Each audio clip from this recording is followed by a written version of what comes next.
Blackstone Audio presents The Rise and Fall of the Third Reich, A History of Nazi Germany, by William L. Shirer.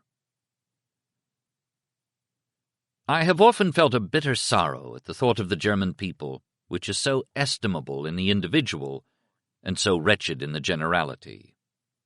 Goethe.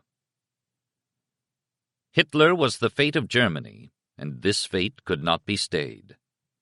Field Marshal Walter von Brauchitsch, Commander-in-Chief of the German Army, 1938 to 1941. 1,000 years will pass, and the guilt of Germany will not be erased. Hans Frank, Governor-General of Poland, before he was hanged at Nuremberg. Those who do not remember the past are condemned to relive it. Santayana. Forward. Though I lived and worked in the Third Reich during the first half of its brief life, watching at first hand Adolf Hitler consolidate his power as dictator of this great but baffling nation, and then lead it off to war and conquest, this personal experience would not have led me to attempt to write this book had there not occurred at the end of World War II an event unique in history.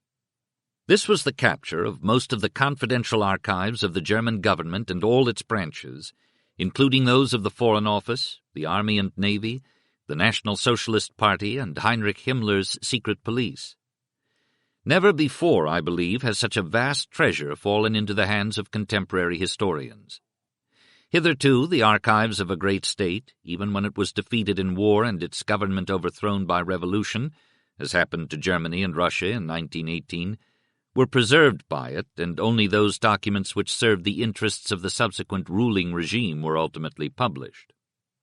The swift collapse of the Third Reich in the spring of 1945 resulted in the surrender not only of a vast bulk of its secret papers, but of other priceless materials such as private diaries, highly secret speeches, conference reports and correspondence, and even transcripts of telephone conversations of the Nazi leaders tapped by a special office set up by Hermann Göring in the Air Ministry. General Franz Halder, for instance, kept a voluminous diary jotted down in Gabelsberger shorthand not only from day to day but from hour to hour during the day.